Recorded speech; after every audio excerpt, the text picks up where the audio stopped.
You still got me here, Bruce? All right, I lost your headphones. I lost your mic.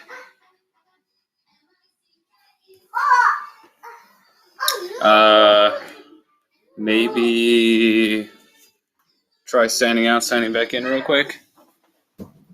See if that does it.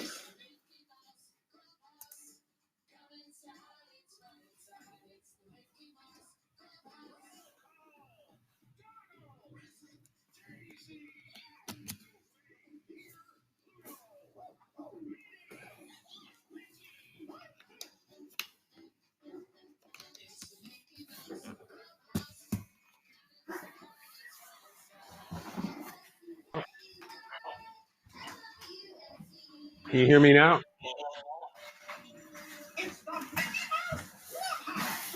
Kevin, can you hear me now? Yep.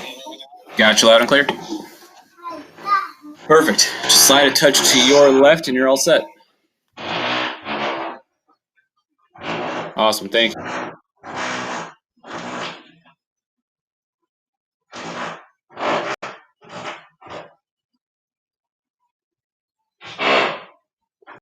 It's going to be tough doing it with that sound today.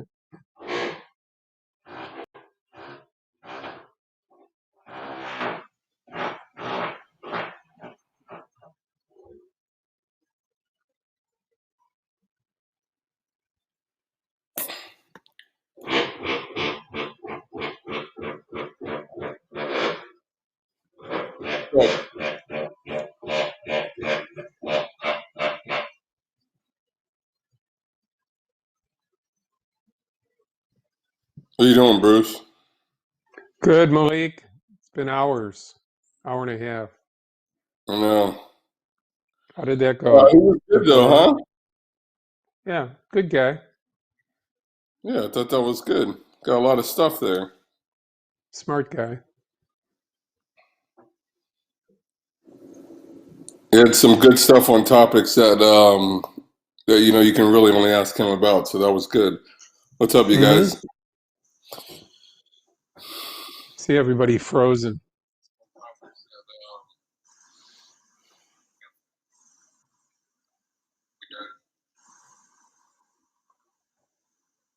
Yeah, they did Hap after you. That's why they're frozen. He's a regular Thursday now. Who? Hap. Who said that? Oh, I know he is on the radio. With you guys? Yeah. But you only do weekends, right? Me? No, I go on shows during the week, but my own show is Saturday. Are you looking forward to Lynn's PowerPoint tomorrow? Which is?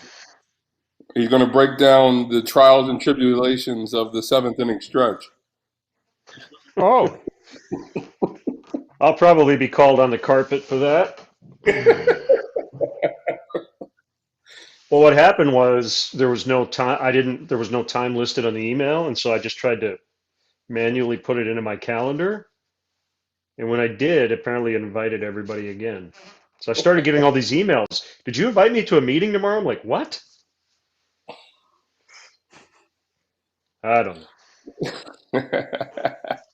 you have a manuscript on it, Lenny, on the seventh inning stretch. I'm a good ad libber. I'll do whatever McCarthy asks tomorrow.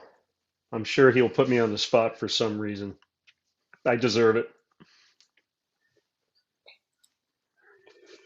I like it when you guys do it. I like it when they run a video of Harry. I hate the guest conductors. Yeah, well, there just aren't enough good ones, and there aren't enough Yeah. who people know. If they're coolly connected to the Cubs, I'm in. If they're not, it's like, Right. forget about it. You don't care about the Cubs. You don't care about baseball. You don't even know the songs. So get They're the just F there to out. promote. Yep, they're just there to get Twitter clicks. Yeah, basically. What was that, honey? Did you need something? Pammy.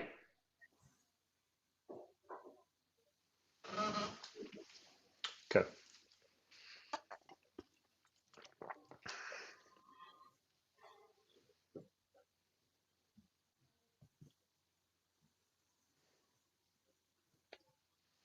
Hap was good, Lynn. Hap was really good.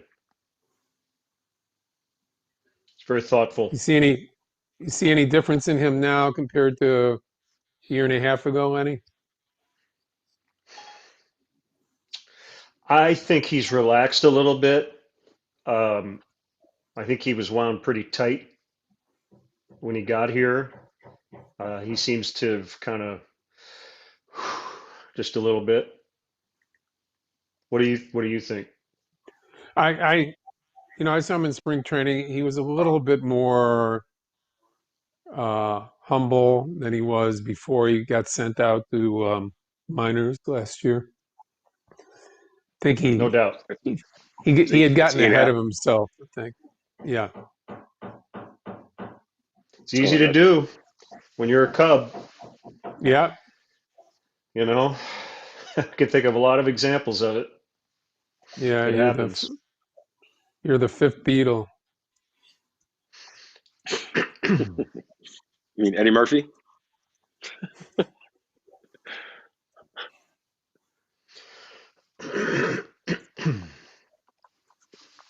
You remember that sketch, guys? Eddie Murphy, the fifth Yeah. Beatle?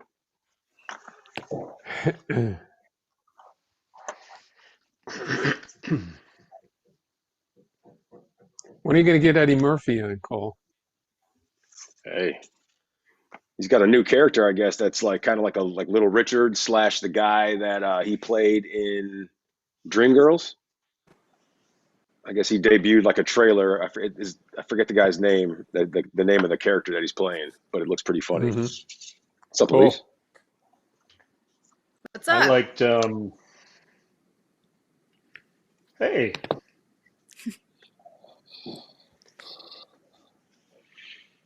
I liked. What was the Netflix movie? Dolomite. Oh, Dolomite. Yep. Dolomite. Rudy Ray Moore. I liked it. Mhm. I thought it was clever and fun. It was good. What's up, Loved Elise? loved the outfits. Not much, Malik. How you doing? Good.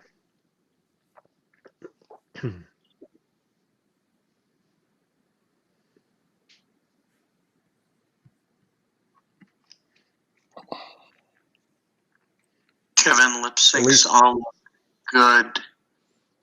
Can you Elise, take are you call here in Chicago? for I one am. more time when you have a chance?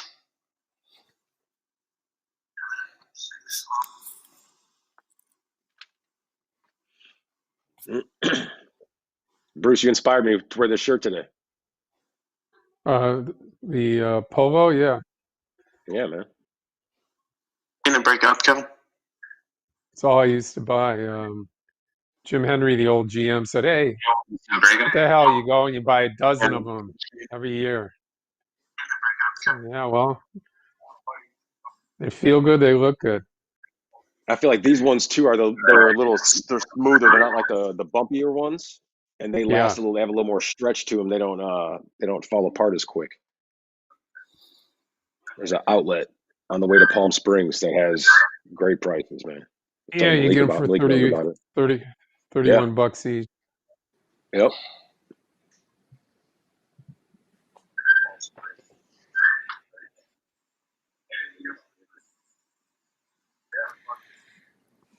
I think that looks solid now. Happy. You guys all have your messenger up? I'll type you a note. Yeah, I feel like I constantly need to be reminded. Whenever I used to pull everything up, it used to automatically come up, but now I have to manually put that thing up there. I don't know why that is. So in the A block, guys, we're just kind of playing off having Hap in the show. That kind of brought us to this discussion of, the Cubs Ross wants to see a lineup that is more stable as compared to what Madden was doing. So Cole's going to set up the conversation, and we have a graphic that you won't see here, but it'll be in post that kind of shows how many lineup changes Madden made over the years as compared to other teams.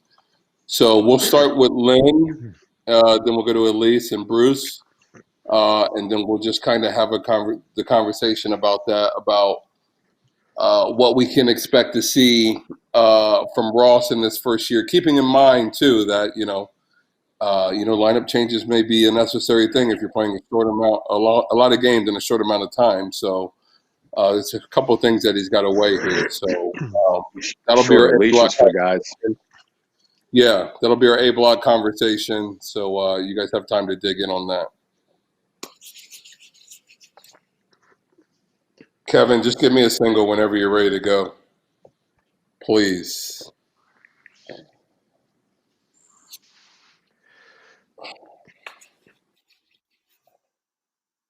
Great. All right, Cole, you good to go? Yes, sir.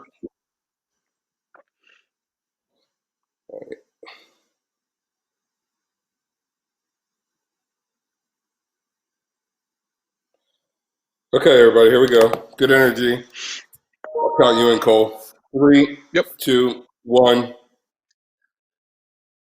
Come one, come all. That's right. It's a Thursday edition of Cubs 360 presented by Miller Lite. And as usual, I'm Cole Wright at your service. Now, today, Ian Happ, he's going to stop by the show and give us a closer look at his dojo. He calls it the compound down there in Arizona. Plus, he's going to let us know how he's going to translate that hot spring into an even better 2020. Happ, one of the most versatile Cubs, and versatility, well, it's a forte of our panelists today, so let's meet them. Without further ado, it's Bruce Levine, Len Casper, and Elise Menaker. Now, guys, the more that I chit-chat, well, that gives you less time to dig into what we really need to focus on, and of course, that is 2020. So let's not waste any more time. Let's get down to it, because as we know, the season could be rapidly approaching, and the Cubs, well, they may have a new ideology in 2020 under their new skipper, David Ross. Now, back in February, Rossi said he prefers having a, quote, standard lineup, stressing how much consistency could help the everyday players. Now, Ross's predecessor, Joe Madden, as we know,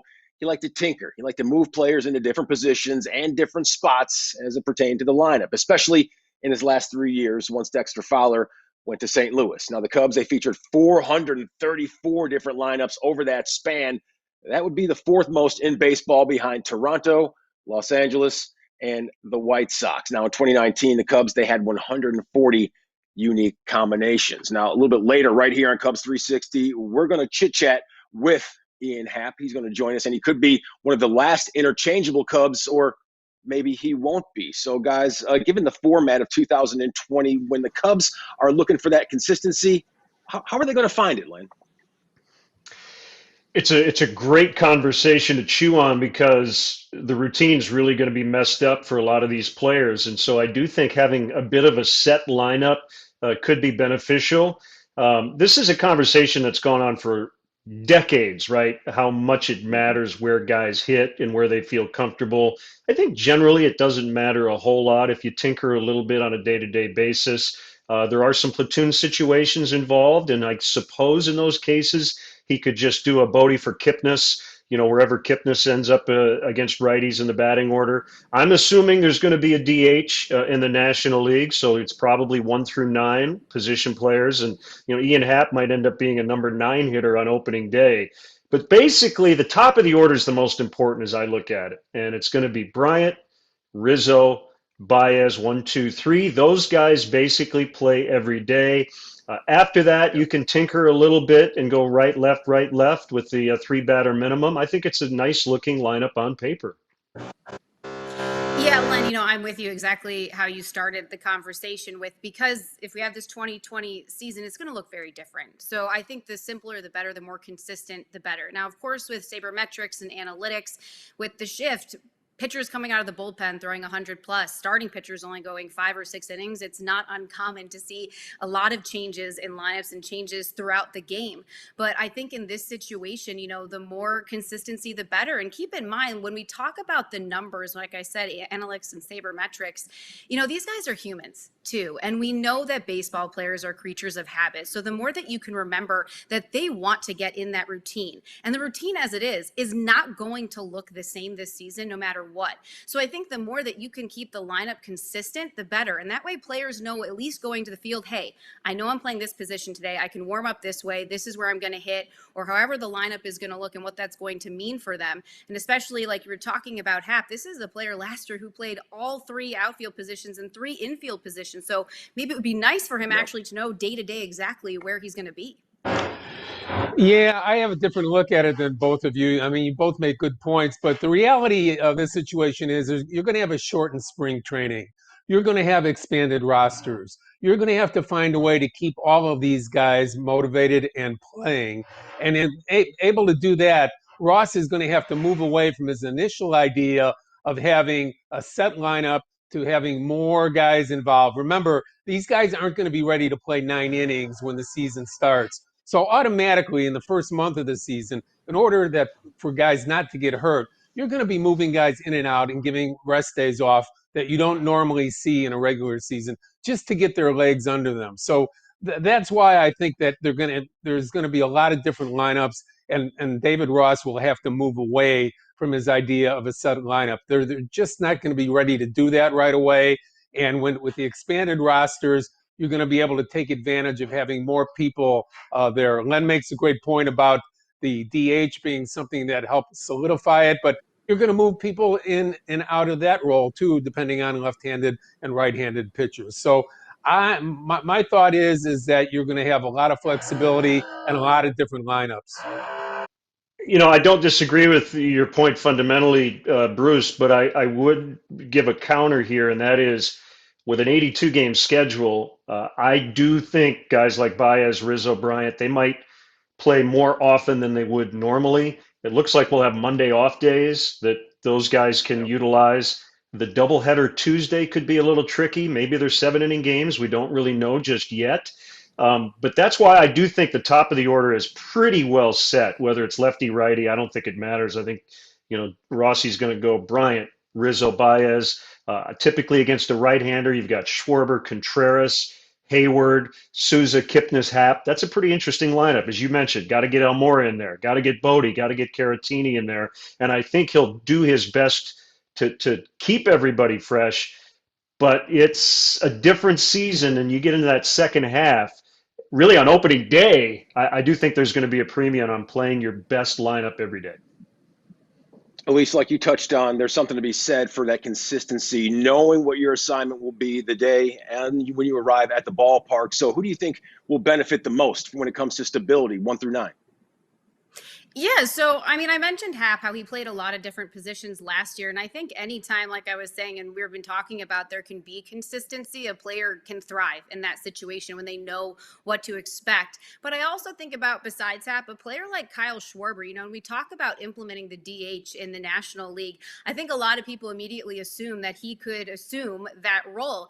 And yet I think about if you play him in the outfield, because you know that he wants to play. He doesn't just want to hit. And so again, if that's what he wants, and maybe that's where he'll play best, if he can play both the field and hit. And then maybe you look at someone like a Steven Souza, who becomes the DH, who's coming off of, quite frankly, a couple of years of injuries, and maybe he would do better not playing the field initially and kind of just getting his feet under him and getting back into the swing of things. So I think you're looking at a couple of players, but anytime, say, like you have a Hap, a player who's playing a few different positions, when they kind of can just settle on something, like I said, a Schwarber who knows what to expect going in there, I think you can really see big seasons out of them. Yeah, again, and both good points by Lenny and Elise. But I'm just I'm just concerned that with the virus still out there, that pushing players to play every single day, every single inning will not be something that they look forward to. I think there'll be science involved as to what managers do, what teams do, as far as how far to push a guy, how often they should play. There's going to be different variables. So from all of that, I just think that anything can happen here with a 30-man roster and an expanded roster where it might be up to 40 or 50 people. With that in mind, I just look at a different brand of baseball this year. I don't think that we can predict what lineups are going to be, what style of baseball is played. I just think it's going to be just a little bit different because of an 82-game season. Yeah, interchangeability on one side of the coin and consistency on the other. We'll see how David Ross flips that coin once the season finally rolls around. And we'll continue to discuss that and much more right here on Cubs 360, because Ian Happ, well, he finished 2019 strong during spring training. Well, the guy absolutely raked. So how has he been able to stay fresh? He's going to tell us, like I said, right here, next, right here. You're watching Cubs 360. Don't move.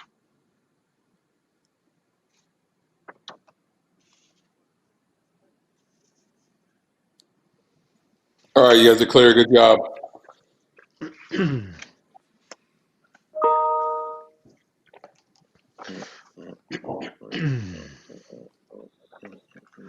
Okay, guys, so our next segment is on tape. So we shot that Hap interview earlier. So for this segment, Yep. we're playing off a promo of Alan Trammell being on off the mound this week. So with that said, Trammell speaks a little bit about his partnership with Lou Whitaker. So that kind of brought us to our Miller Lite refreshing take. What is the best middle infield duo for the Cubs? And we're in our Miller Lite refreshing take is Sandberg and Duxton were best middle infield duo for Cubs. So I know how Bruce is going to go. So let's actually start here with Elise, and then we'll go Bruce and then Lynn. So we'll have about 4 minutes for this segment, you guys. What best double play combo of Okay. all time? Not Cubs. Yep. Anyone have? Oh, No, we're going Cubs. for our purposes. It's Cubs, but I was just saying, Oh. just in general. Got it. Yeah, Cole likes to make things I'm- confusing before we start segments. I'm a so- Trammell Whitaker My guy, bad. so I'm a Trammell Whitaker Should I guy. tell you So what I'm that's saying? but or I'm should I I'm surprise biased. you guys?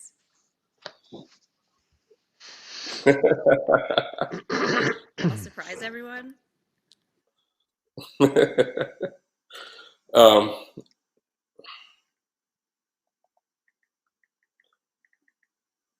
so Cole, you're picking this up right after that Trammell soundbite. Yep, with the full screen and the on cam. Yep. You got it. Okay, Elise first, everybody. Good energy, just like you just had that segment. And like I said, we'll have about 4 minutes for this one. You ready, Kevin? Yeah, I'm all set. Okay, cool. Thank you. All right, here we go, everybody. 3, 2, 1. Well, no doubt about it. Ryan Dempster continuing to land the best guest in all of baseball. And this week, no different. Hall of Famer Alan Trammell, the Cubs bench coach under Lou Piniella. He's going to stop by along with former Rookie of the Year, Kerry Wood. That show debuts 8 o'clock Friday right here on Marquee Sports Network. Now, until then, Cubs 360 rolls on. Bruce, Lynn, and Elise back with us. Now, Detroit, as we know, with Alan Trammell and Sweet Lou Whitaker up the middle back in the day. Len, you know this first and foremost. They were slick, pretty smooth when it comes to those double play combinations. And that's going to get me to our Miller Lite refreshing take of the day, because when we're talking about double play combos on the north side, I'm thinking Ryan Sandberg, Sean Dunston, the best double play combo in the history of the franchise. Elise, are you down with that one? Yes or no? Cole, I didn't hear you say Joe Tinker and Johnny Evers, and then Frank Chance, of course, completes the trio. But that duo of Okay. Tinker and Evers, so they may not, they argue that they're not the best, but I say it's all about winning. And those guys, they were on before 2016, the last time the Cubs won the World Series back to back, in fact, 07 and 08. And Bruce Levine, I want to know if I can stump you with this. Did you know there's a poem and a song written about these guys? I mean, by Franklin P. Adams of the New York Telegram back in the That's 1900s. the poem. Yeah. You mean the one that goes, do you know the song, these though? these are the saddest of possible words, tinkers to Evers to chance. Is that the one I you're had to talking print it. about? Bruce has I that in his didn't memorize iPod right it, now. But I printed it out. Yeah. It was a good Yeah, I try, thought I at could- least. Do you know It the was- song, though? Yeah, I Do you was want me just to sing singing you it the to you. song? I No, can but sing that's- it along that's with the you. poem. Are you There's like a are you ready? 2016 legit song. These are the saddest yes. of possible words, tinkers to Evers to chance. Trio of bear cubs and fleeter than birds, tinkers to Evers to chance. Ruthlessly pricking our gone fallen bubble, making a giant hit into a double. Words that are heavy with nothing but trouble, tinkers to Evers to chance. Wait, but you have to Google this Ooh. song. It's like the Carolyn Mills combo. I mean, I don't normally listen to them, but it's like one of the lines is, when turning that double, they're nothing but trouble. That's Tinker to Evers to Chance. Ooh, That's all I got. nicely done. Nicely done. What has happened to this segment here? I was asking about double play combos, and now it's broke out into American Idol. Anytime a poem and a song is written after a double play combo. That's probably the right answer. I kind of agree. You know, they both were Hall of Famers. They were both on World Series teams back to back.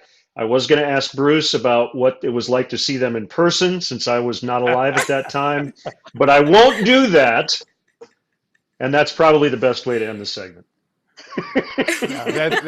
Tinker and Evers, they were turning double plays when there was sawdust in the balls as opposed to string and cork. But never mind that, because there's still more to get to right here on Cubs 360, including Wrigley Field. Well, they've called 1060 West Addison home for over 100 years, and with so much history at the friendly confines, what's been our favorite moment? We're going to tell you next, right here. Maybe it was Tinker and Evers for Bruce.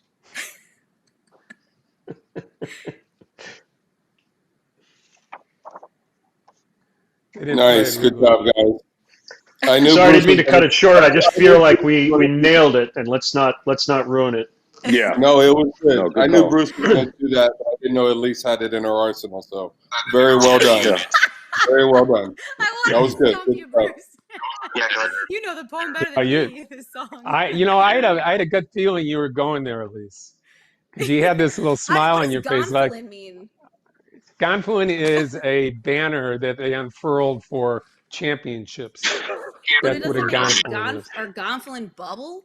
Gonfalon. Yeah, they're Gonfalon. actually Gonfalon, and they're long banners that represented championships. Okay.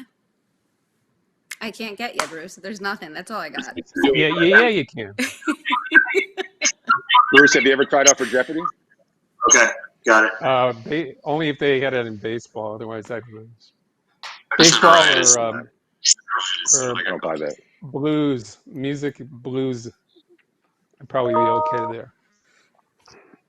That's a goal of mine, to get on Jeopardy. I want to do Wheel of Fortune. White man can't jump. I love it. Yeah, I was on yesterday too. But yeah, I tried out when I lived in Chicago right after college at Navy Pier. They had tryouts. Didn't make it. The test is hard. All right, so here, guys, just an article. There was an article in the I think it was in the Athletic or MLB.com, just about some favorite moments. Yep, at ballparks. So we'll just get your favorite moment here for this segment. Cole will set us up. We'll go Elise, Lynn, and we'll end on Bruce on this one. So Elise, Lynn, and Bruce. Guys, we each have about 20 to 30 seconds.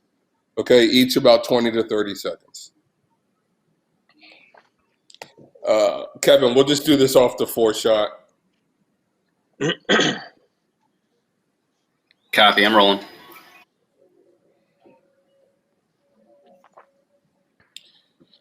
All right, guys. Last segment for this show. Don't forget, we got to do one more for that segment for that Memorial Day show. So let's have some good energy here. I'll count you guys in. Yep. Here we go. 3, Yep. 2, 1. Closing things down here on Cubs 360, presented by Miller Lite with Bruce, Len, and Elise. And guys, MLB.com, what do? Well, they write articles, and there are plenty of good ones out there. And one of their latest, well, it talks about the most memorable moments at each and every single active ballpark. And for Wrigley Field, it was the World Series, 1932, Babe Ruth and the called shot. Now, we don't really know if that was actually true or not, but nevertheless, that's where it landed when it comes to Wrigley Field. So when it comes to you guys and your most memorable moments at the friendly confines, Elise, I'll start with you. Give it to us. All right, it's current history. I, of course, think about World Series 2016. I'm going to Game 5.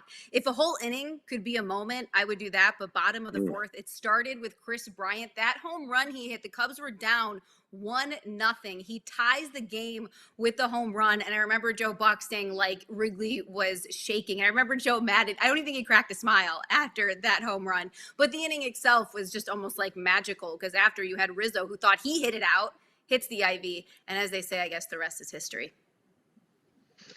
So many to name. Pennant clincher 2016. Personally, the Aramis Ramirez walk-off homer against Milwaukee in June of 2007. I would say the greatest overall moment has to be the 32 series home run by the Babe. We'll probably never know for sure if he called the shot, but books have been written about it, and it's fun to debate. I have to go with the 2016 clincher of a pennant.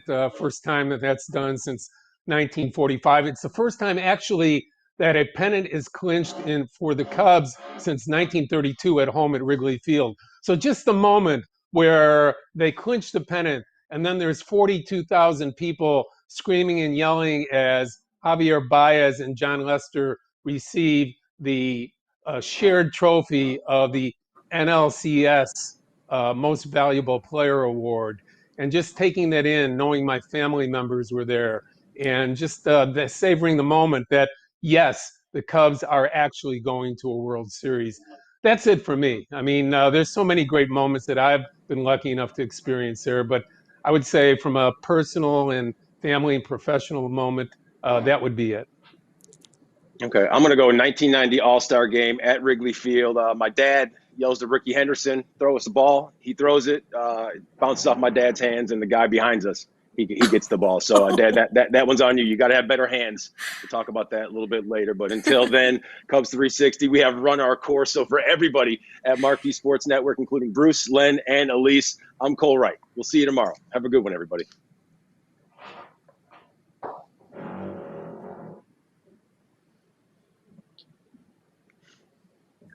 All right, guys, you're clear. Good stuff. Bruce, 30 seconds. No, not clear. No. Trim me down. That's your job, Malik. Trim it down. Good stuff. So maybe you could. Sounds like some hedge. So you could turn it with some of those hedge clippers going outside, Bruce. Already had tuck pointing. All right, guys. So this is what we're about to record. Is our last segment for the Memorial Day show. So we've recorded a segment every day this week. So for this segment, we're going to record you guys talking about your favorite ballpark food and favorite ballpark drink. So again, Cole's just going to bring you guys in, special Memorial Day show, reintroduce everybody, and then we'll get your take on that. So let's just do food first, and then Cole will re-tee on the drink. So just be careful. Remember, the show is Miller Lite, so just be careful there. So just have some fun with it. Go ahead, Lynn. Do they own Blue Moon? Miller owns Blue Moon. Go ahead, Lynn. Can I go before Bruce, because I want to kind of throw something at him that he can then take? Great. So then we'll just go Elise. We'll go Elise, Lynn, then Bruce, and then the re-tee we'll go back the other way. We'll go Bruce, Lynn, Elise. Okay? So have fun with this, you guys. About 4.5, 5 minutes here, so plenty of time to explain why you made your choices. Okay? Cool. You want to start on the 4-shot? Mm-hmm. Does Blue Moon own Miller Lite? Does Miller Lite own Blue Moon? Or is that Budweiser? Give me a second, Cole. Kind of like Pepsi, Mountain Dew. Do they own Shock? Do they own Shock Top or Blue Moon? No, they're Miller Coors. Oh, they okay. So I think we'll be good if we say a nice cold Blue Moon, Miller Lite, Miller High Life, champagne of beers.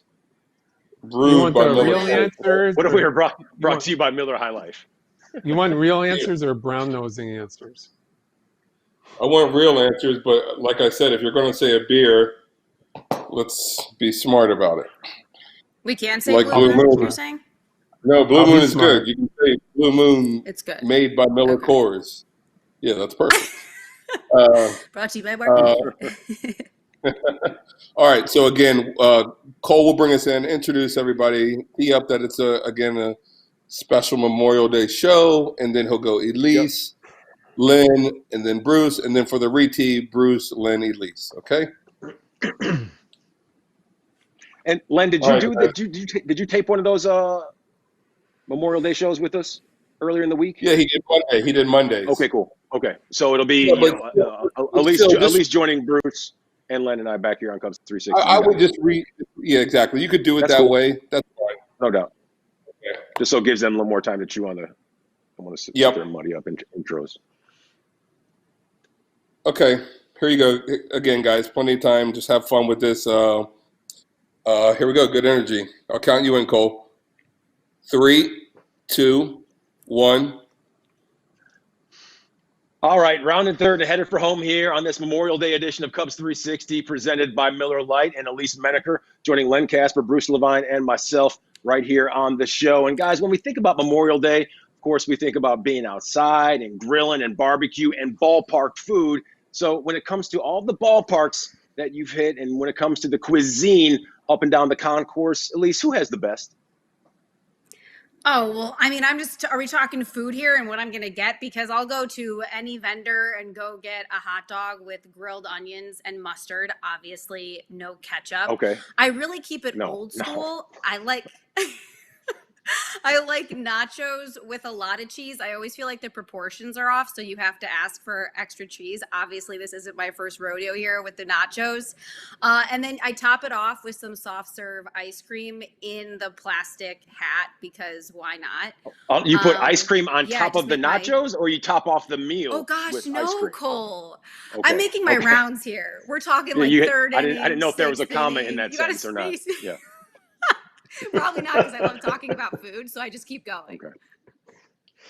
Well, I don't do concessions a lot, but I'm going to give you a little inside story here. And Cole and Elise are probably too young to remember, but Bruce will know this very well. Back in the day, they actually did not charge the media for meals. And the food was actually much better. For some reason, when they started charging $12 a meal or whatever, it got a little worse. But the Fish Fry Friday at County Stadium was always a must. I mean, the fried shrimp, amazing. But Bruce, remember the late Ed Wellskoff and his son Marty, who still works at Miller Park. Yeah, During the game, do. you could get as many brats and hot dogs as you wanted. And you could also get as much beer as you wanted in the press box. And I didn't imbibe that much. I am not too proud to say that there were occasions when I sat on the loge at County Stadium. I probably sipped a Miller Lite. I don't know if Bruce wants to answer this question or not, but man, have times changed. You literally could get drunk sitting in the press box at County Stadium. Well, Lenny, you had to broadcast a lot of bad Brewer games at that time, so you're entitled to have a couple of pops. How many did you have along the way over the last 50 years? So you have to be entitled. When there's bad baseball, there must be beer. When there's good baseball, there must be beer. But food-wise, I'm going with you, Lenny. Back in the day when I was eating meat, bratwurst at the old Milwaukee County Stadium, there was nothing better, and you would eventually eat more than you wanted to, but they were wonderful and loaded up. And the personalities to go along with that food is something that not only you remember, but I remember. And hitting Memorial Day, that really comes to mind. So really great that you brought that up. Okay, Len, being that you are vegetarian and you probably opt for the veggie dog, what's your favorite drink of choice when you're checking out a game? Yeah, I mean, I try to stick with coffee and water when I'm working. When I'm not working, Hold though, on a second. I'm always Did happy I to say? have. I'm sorry. Did I say Bruce or did I say Len? Said Len. That was supposed to go to you, Bruce. I'm sorry because you said Oh, it that's said okay. Reti on drink. I'm sorry. I don't know. I was looking at Bruce and I don't know why I said Len because Len's not a We can vegetarian. probably pick it up, right? We can pick Can we it do up, a right? pickup? Yeah, Yeah. we'll pick it up Totally. there because that was a great story. So just pick it up at the Reti and then just Reti Bruce. Because Bruce does make a mention of when he says back when I was eating meat. So Yep, that's why. That's why. Yeah. Yeah, no worries. So just Reti, Whoops. Bruce, and then Len, and then Elise will end us off, and then we'll say goodbye. You got it. So I'll count All you in. I'll just time this after. Here we go. Good energy, you guys. 3, 2, 1. Okay, Bruce, since you're a vegetarian these days and you probably opt for the veggie dog, what are you going to have to wash that down with these days? Well, back in the day at Wrigley Field, there was a great sponsor, and it was From the Land of Sky Blue Waters Comes the Beer Ham's Beer. Refreshing Hams. But I moved up to Miller Lite, and that would be my choice these days because it's just a way to do my exercising and imbibing and enjoying both at the same time. Mm-hmm. I also have to make an honorable mention for the Rocky Mountain oysters. And if you don't know what those are, they're served at Coors Field. And I probably shouldn't get specific as to what exactly they are, but they're breaded. And anything that's breaded is not only edible, but it's top 10 for me. Mhm. And then Well, if we're I guess when it talking comes to about a drink, go ahead, Elise. something else, because I told you everything I was going to eat. So now if I'm going to, I actually go pretty simple. I do like the $5 bottled water. Or if I'm at the ballpark, maybe occasionally I'll do a beer. Cole, I think you're like on the Blue Moon kick. You like that? Mhm. So, It's a Miller I'm probably product, not absolutely. I'm not probably not doing that, but because you heard everything I'm eating, I got to maybe keep the drink a little simple. So I'm probably just water. It's boring. I know. Okay, so it's $10 water and breaded reproductive Yes. organs.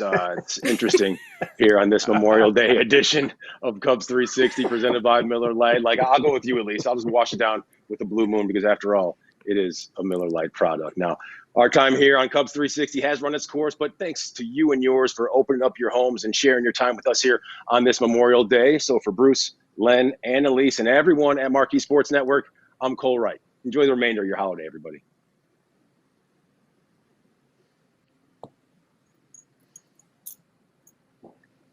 All right, you guys Breaded are clear reproductive today. organs. That's awesome. Yeah, we'll Yeah. make that work. That's all good. Good job, you guys. Nice and tight. Thank you. Everybody have a good afternoon. Good stuff, guys. All right. You too. Thank you, Thanks. guys. See Guys, ya. have a good holiday. Later, guys. Bye. Take care. Good You stuff. too. See you tomorrow.